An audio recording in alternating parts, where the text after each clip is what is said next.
PRK Cameron Highlands, Kerajaan Negeri Pahang diberi amaran tidak salah guna kuasa dan harta benda.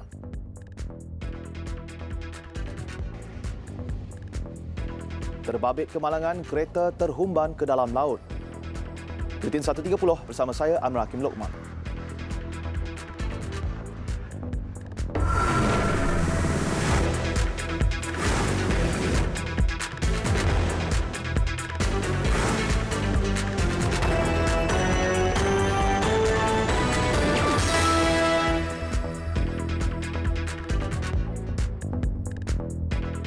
Assalamualaikum dan salam sejahtera.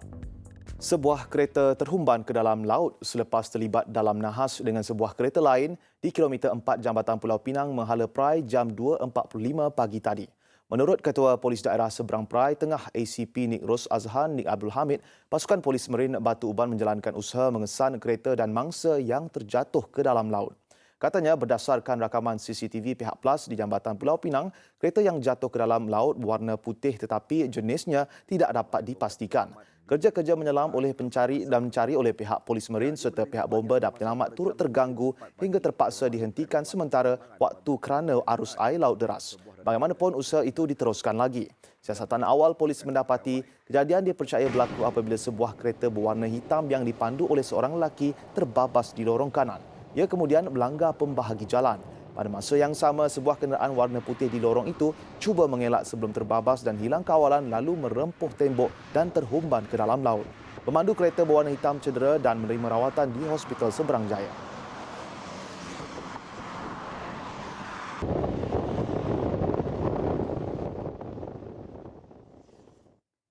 Lima buah rumah kongsi menempatkan asrama pekerja kilang simen musnah dalam kebakaran malam tadi.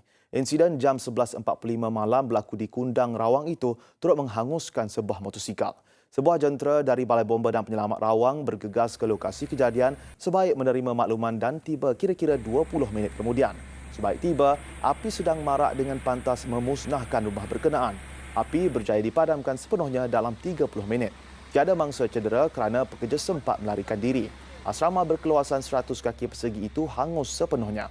Punca kebakaran dan anggaran kerugian masih dalam siasatan.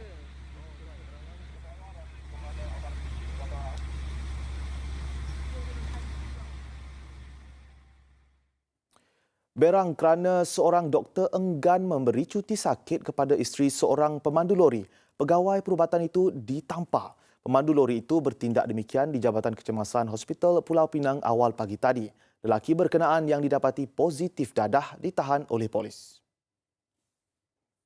Jadi kita dah tangkap dia kerana dua perkara lah. Pertama sekali dia unggu doktor tu. Yang keduanya dia tu didapati positif dadah.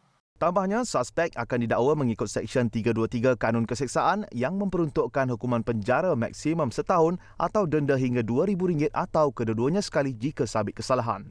Suspek juga akan didakwa mengikut Seksyen 506 Kanun Keseksaan kerana melakukan ugutan yang boleh membawa hukuman penjara 7 tahun atau denda atau kedua-duanya sekali jika sabit kesalahan.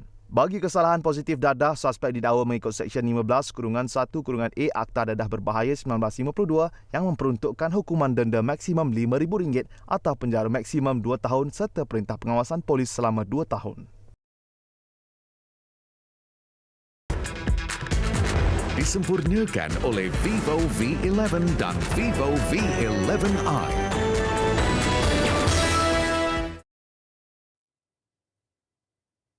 Masuk hari ke-9 kempen pilihan raya kecil Parlimen Cameron Highlands, Kerajaan Negeri Pahang digesa tidak menyalahguna kemudahan dan aset kerajaan bagi tujuan berkempen.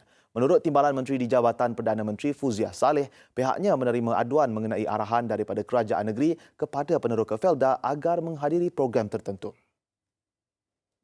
Saya nak bagi tahu nama yang Amat Menteri Besar banyak disebut. Dia boleh tanya ni, banyak disebut. Dan macamlah tak faham lagi, tak belajar lagi, buat lagi. Ya. Inilah saya nak bagi tahu. Kalau nak kata warning lah juga.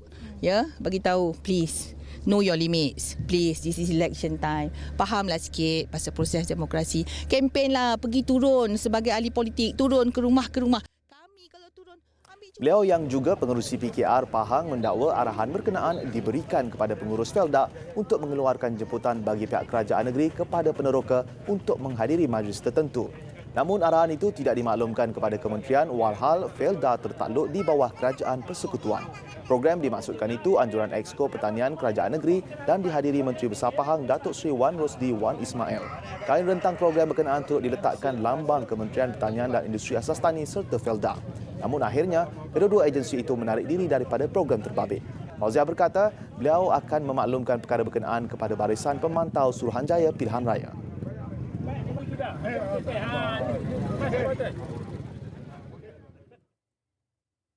Dalam pada itu, calon Pakatan Harapan M. Manogara mengakui saingan yang diterima dalam PRK berkenaan adalah sengit.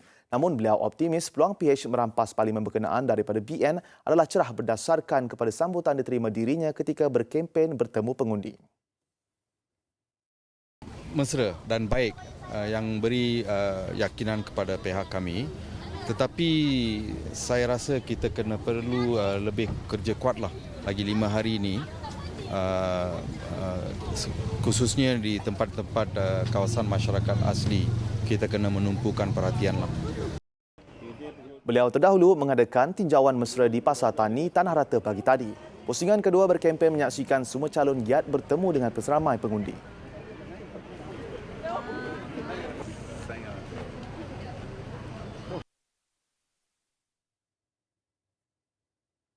Gabungan Parti Sarawak GPS nekat akan terus mempertahankan dan menuntut hak negeri Sarawak seperti yang telah dipersetujui dalam Perjanjian Pembentukan Malaysia. Menurut pengerusi GPS Datuk Patinggi Abang Johari Tun Openg, sepanjang 55 tahun negeri itu menyertai Malaysia, hak Sarawak telah secara sedikit demi sedikit terhakis sama ada secara disengajakan atau sebaliknya. The way we should do our job, in that respect, GPS, we have a strong say in certain areas that is embedded in our constitution, which is also part of the Malaysian agreement. Datuk Patinggi Abang Johari yang juga Ketua Menteri Sarawak merasmikan gabungan Parti Sarawak GPS di Stadium Perpaduan di Petrajaya, Kuching malam tadi. Menurut Datuk Patinggi Abang Johari, rundingan dengan Kerajaan Persekutuan berhubung tuntutan negeri itu mula menampakkan hasil positif. Tambah beliau, GPS menyediakan platform untuk rakyat Sarawak memperjuangkan haknya seperti yang termaktub dalam Perlembagaan Malaysia serta Perjanjian Malaysia 1963. Ini kerana menurut beliau sudah tiba masanya untuk anak Sarawak bangkit menerusi GPS dalam memperjuangkan haknya seperti yang termaktub dalam Perlembagaan Malaysia serta Perjanjian Malaysia 1963. GPS gabungan parti-parti pemerintah Sarawak dan didaftarkan pada 22 November tahun lalu. Kementerian Kewangan memaklumkan kutipan kasa cukai langsung negara bagi tahun 2018 oleh Lembaga Hasil Dalam Negeri LHDN ialah RM137.035 bilion. Kutipan dalam tahun 2018 itu telah meningkat 11.13% atau RM13.723 bilion berbanding kutipan tahun 2017. Sekaligus mencipta satu sejarah baru kutipan hasil cukai langsung negara dan turut mengatasi pencapaian terbaik kutipan langsung yang direkodkan pada tahun 2014 iaitu RM133.7 bilion. Peningkatan ini disumbangkan oleh peningkatan kutipan daripada komponen pembayar cukai seperti syarikat, individu, petroleum, koperasi, duty stamp dan lain-lain. Selain daripada mencerminkan keberkesanan kepimpinan bersih dan pentadbiran cekap, accountability dan telus CAT. Peningkatan hasil ini juga menunjukkan bahawa pertumbuhan ekonomi masih menggalakkan dalam tahun 2018.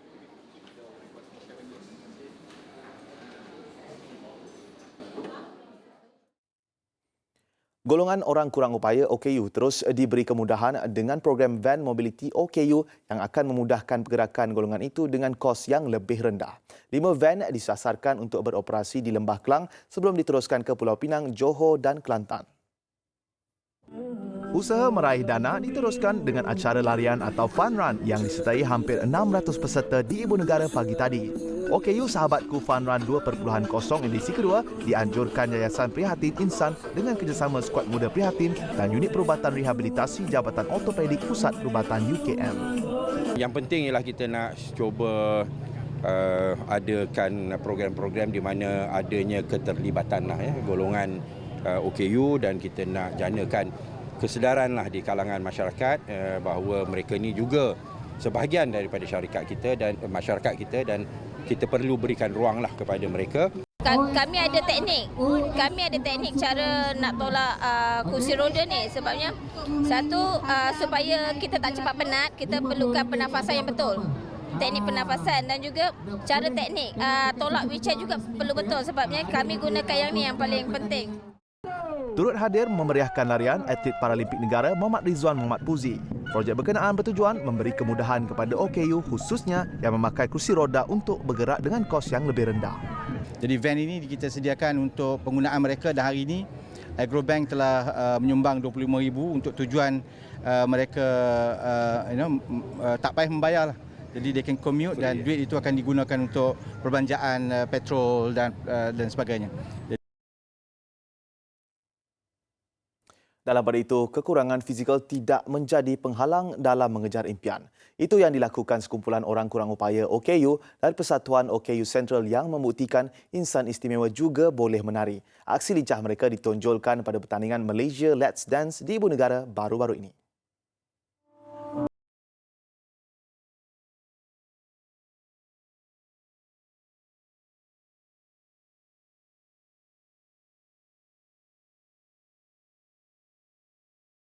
Ini menunjukkan bakat mereka dalam dua kategori, iaitu berkumpulan dan berpasangan. Meskipun pasukan OKU tari ini baru ditubuhkan, mereka mempamerkan semangat yang tinggi dalam seni persembahan. Kami mempunyai kumpulan penghibur. Kita ada entourage kita ataupun troupe kita daripada Persatuan OKU Sentral, di mana kami menyanyi, menari dan juga kami mempunyai pemain muzik. Jadi memang kami tour ke seluruh negara. Tahun ni kami akan tour ke seluruh negara insya-Allah bersama ahli-ahli kami di dalam Persatuan OKU Sentral. Disertai 187 penari daripada 32 kumpulan, pertandingan Malaysia Let's Dance adalah pertandingan tarian penari tempatan yang julung kali diadakan anjuran Persatuan Tarian Antarabangsa Malaysia MIDO. Ia menampilkan pelbagai genre tarian antaranya ballet, show dance, folklore, hip hop serta Bollywood. Pertandingan ini menawarkan hadiah wang tunai RM5,000 dan sijil bagi setiap kategori, antaranya juara untuk setiap kategori, anugerah kostum terbaik, anugerah pilihan penonton.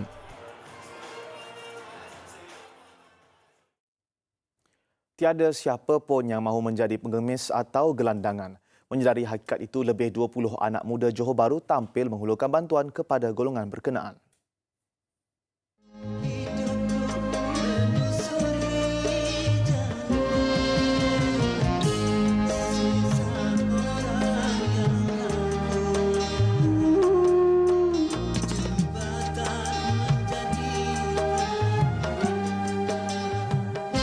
Program prihatin anjuran pertubuhan bukan kerajaan dikenali sebagai Jobana ini bermula jam 1 pagi tadi dan berakhir 4 jam kemudian.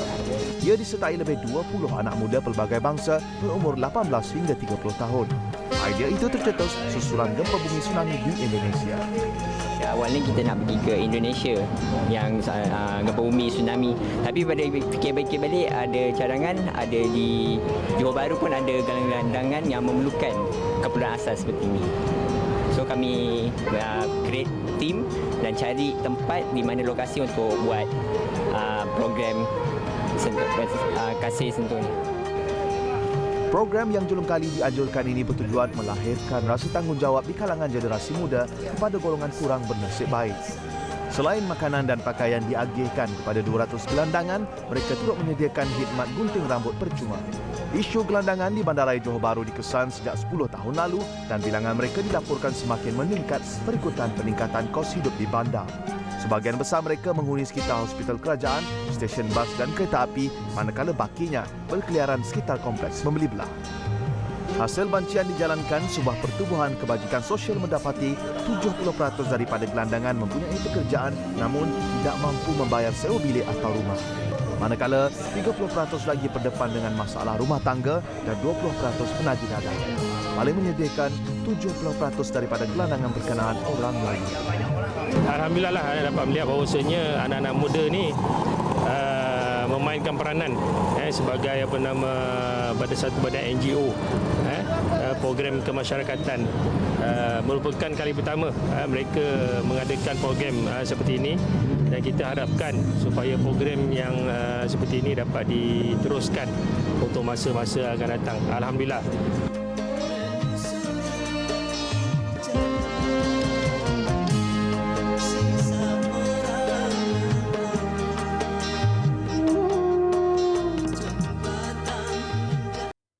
Keletup kelaparan antarabangsa. Letupan yang dipercayai berpunca dari bom kereta berlaku di luar bangunan mahkamah di Londonderry Island Utara. Media tempatan melaporkan serangan itu ada kaitan dengan aktiviti keganasan yang dilakukan kumpulan militan Tentera Republik Irish New Ira. Bagaimanapun, serangan tidak mengakibatkan kecederaan. Anggota keselamatan kini mempertingkatkan kaulah di lokasi berkenaan susulan penemuan kenderaan kedua yang mencurigakan. New Ira pernah terlibat menentang perjanjian damai di Ireland pada tahun 1998 yang mengorbankan 3,500 nyawa.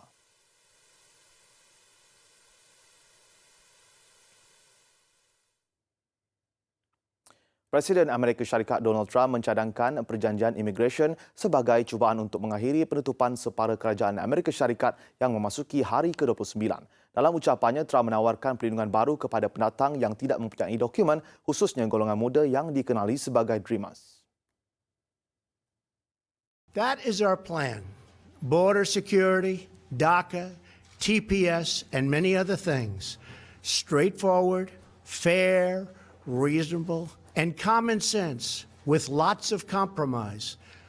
Senate Majority Leader Mitch McConnell has pledged to bring this bill to a vote this week in the United States Senate. Terdahulu, sebelum beliau berucap, Speaker Nancy Pelosi dan beberapa pimpinan tertinggi Demokrat dalam satu kenyataan telah menolak cadangan terbabit. Pelosi berkata cadangan Trump tidak akan mendapat sokongan majoriti dari anggota Dewan.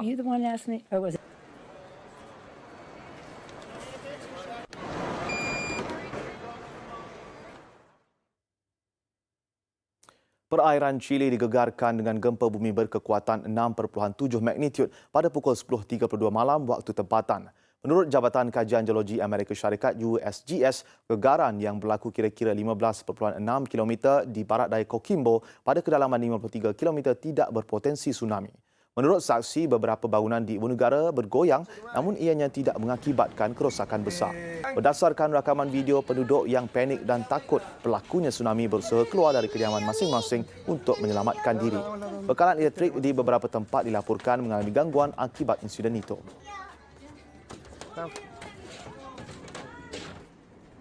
Concha tu madre.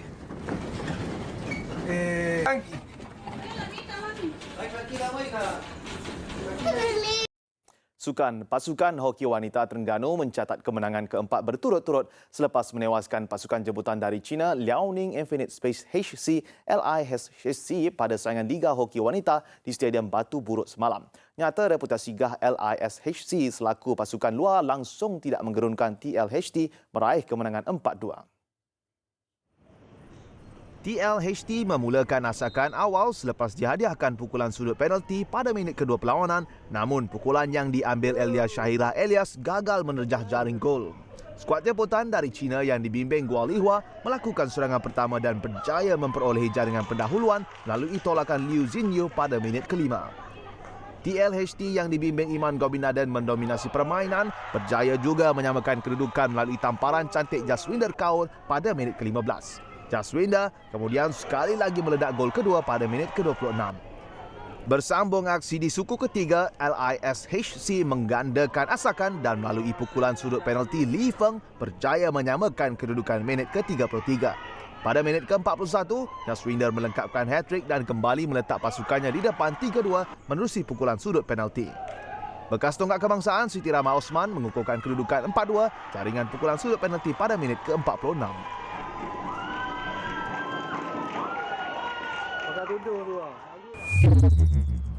Dalam pada itu, turut meraih kemenangan besar pasukan hoki wanita polis diraja Malaysia PDRM yang membelasah kelab PSHA dari Pulau Pinang. PDRM membuka jaringan pertama pada minit ke-17 menerusi gol Padang Nur Azudin Sumantri. Hanya 3 minit diperlukan untuk PDRM meledak gol kedua hasil gol Padang Nurbaini Hashim. Bersambung suku ketiga, minit ke-35 giliran Fatih Naimah Zaki pula menjaring gol ketiga PDRM. PSHA terus buntu, gagal mengekang asakan bertubi dari lawan dan gawang mereka bolos lagi pada minit ke-44. Kali ini, hasil pukulan sudut pemain import PDRM Chan Yin Ching. Selesa mendahului 4-0, PDRM enggan memberi peluang. Sebaliknya, terus membelasah lawan menjaring 2 lagi gol penerusi Fatun Naimah pada minit ke-50 dan Nur Armira Shakira pada minit ke-56 untuk melengkapkan kemenangan bergaya 6-0.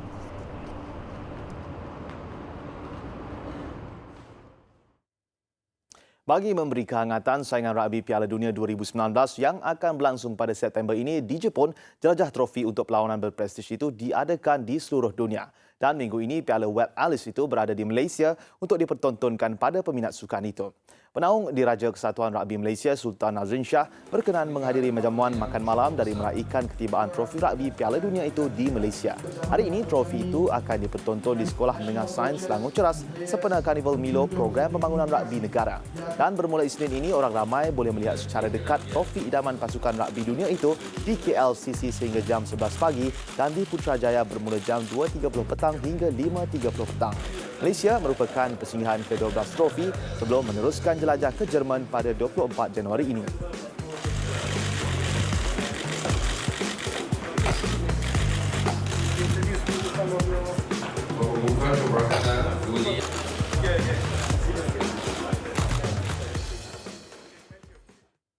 Perkembangan bola sepak Liga Perdana Inggeris semestinya menjadi tumpuan pertemuan Arsenal dan Chelsea. The Gunners unggul selepas memenam skuad The Blues 2-0. Gol-gol Arsenal dijaringkan Alexandre Lacazette dan Laurent Koscielny. Kemenangan itu sekaligus merapatkan jurang mata kedua-dua pasukan. Dengan Chelsea di kedudukan keempat dan Arsenal kelima hanya dibezakan 3 mata. Sementara itu, Liverpool menjarakkan kedudukan kepada 7 mata di pesada Liga apabila bintangnya Mohamed Salah meledak 2 gol. Ia sekaligus meraih kemenangan dramatik 4-3 ke atas Crystal Palace awal pagi tadi. Liverpool kini mengungguli Liga dengan mengumpul 60 mata daripada 23 perlawanan.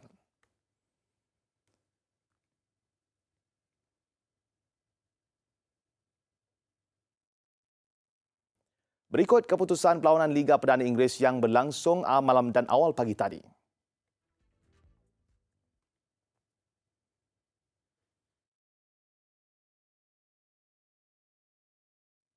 Demi sesuap nasi dan menyara keluarga, lelaki Colombia ini menggunakan bakatnya mencipta kostum ala Transformer daripada kotak dan beraksi di tepi jalan untuk meraih pendapatan. Oleh itu, hargai setiap nikmat dan kesenangan yang kita perolehi. Saya Amran Hakim Lokman, AHL. Selamat berhujung minggu, salam hormat dan Assalamualaikum.